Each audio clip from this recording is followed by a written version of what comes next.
자, 안녕하세요. 강찬희 원장입니다. 오늘은 보통 이제 치과를 갖다가 선택할 때 이제 어떤 것을 선택해야 되냐라는 거에 대해서 한번 얘기해 보겠습니다. 사실 뭐 어떤 것을 선택해야 된다고 알 수가 없어요. 우리가 보통 남자친구든 여자친구든 사귈 때 가장 좋은 남자친구, 가장 좋은 여자친구를 추천받아서 만남을 갖는 건 아니잖아요. 이 친구가 괜찮을 것 같아 해서 3명, 4명 만나서 그중에 가장 좋은 친구다라고 생각했을 때 우리가 만나는 경향이 있습니다. 사실 물론 첫 느낌이 있을 수도 있겠지만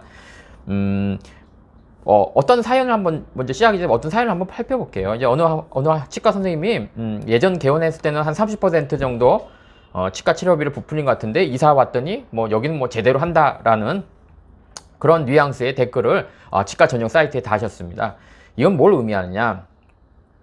치과를 가실 때 보통 뭐 A치과도 가고 B치과도 가긴 하죠. 보통 두 군데는 비용이 많이 나오면. 근데 이제 같은 동네를 선택하게 되면 조금 이제 비슷한 결과만 얻을 수 있다는 거죠.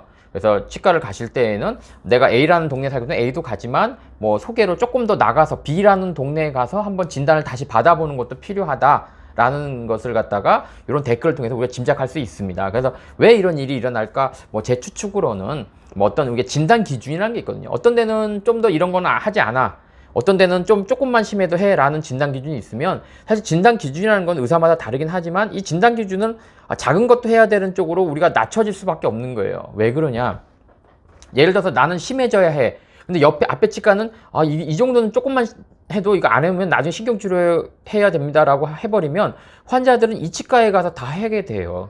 이 치과에는 오지 않는다는 거예요. 왜 이런 현상이 일어날까요? 위험 회피라는 보호 본능이 환자로서는 작용하기 때문입니다. 그래서 이 치과를 선택할 수밖에 없게 되는 거죠. 그러니까 이 치과에서는 살아남기 위해서 진단의 기준을 낮출 수밖에 없는 거예요. 그러니까 어떻게 보면 같은 동네에서 진단을 내리게 되면 사실 비슷한 진단을 하기 때문에 비슷한 가격이 나오거나 비슷한 치료 방법이 나오는 거예요. 여기 예시에 있는 이 선생님처럼 동네를 바꿔서 개원을 했더니 나랑 별 차이가 없다라는 말을 하거든요. 그 얘기는 뭐냐면 어느 정도 진단 기준이 그쪽보다는 훨씬 더 높다라고 봐야죠. 좀 더 심해야 충치 치료를 한다라는 쪽으로 가깝다는 거죠. 그래서 오늘은 짧게 여러분들이 치과를 이게 선택해야 될 때 보통 A치과도 가고 B치과도 가지만 그 A치과, B치과가 너무 가까우면 진단 기준이 서로 상이하지 않을 수 있다는 거예요. 비슷할 수 있기 때문에 뭐 A치과나 B치과나 똑같은 결과를 얻고 환자는 그것이 정답이라 생각하는데 그러지 마시고 치과 의사마다 진단 기준이 다른데 이렇게 같은 동네에 살면 비슷해져요. 그래서 조금 동네를 바꾼다든지 또 다른 치과 선생님한테 좀 찾아서 조금 인터넷이나 이런 걸 좀 수소문해서 다른 의견을 한번 들어보는 게 좋습니다. 그래서 어제는 저희 환자 중에 이제 A치과에서는 뭐 큰 문제는 없다. 근데 B치과에 갔더니 뭐 13개 뭐 레진을 해자 뭐 한 거예요. 그래서 오셨는데 저희가 요즘 이제 저희가 환자 구강 카메라로 환자 스마트폰으로 본인 치아를 이제 촬영해 주니까 정지우식이라고 그러죠. 방송에서 나왔던 그런 형태들 뭐 까만 줄 조금 나와 있는 거 그런 거. 그러니까 그런 것도 그러니까 충치가 없다는 게 아니죠. 그러니까 충치 치료를 지금 해야 될 게 없는 거죠.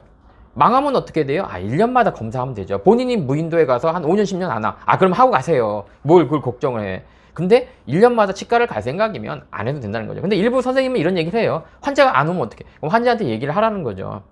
당신이 안 올 수도 있어서 내가 오늘 치료한다. 근데 당신이 1년마다 올 것 같으면 1년마다 지켜볼 수도 있습니다. 라고 이렇게 선택권을 준 다음에 본인의 철학을 갖다가 진행한다면 그건 문제가 없는 거죠. 그래서 환자를 그렇게 생각하는 선생님도 있어요. 안 올까봐 무서워. 그럼 그 얘기를 얼마나 환자를 사랑하는지를 그 얘기를 환자한테 하라는 거죠. 난 당신이 안 올 것 같아서 내가 치료한다. 하지만 당신이 1년마다 치과를 올 수만 있다면 내년에 할 수도 있고 내후년에 할 수도 있다라고 선택권을 줘야 된다는 거죠. 내가 그런 마음을 갖고 있어서 해야 된다는 게 나쁘다는 게 아니고요.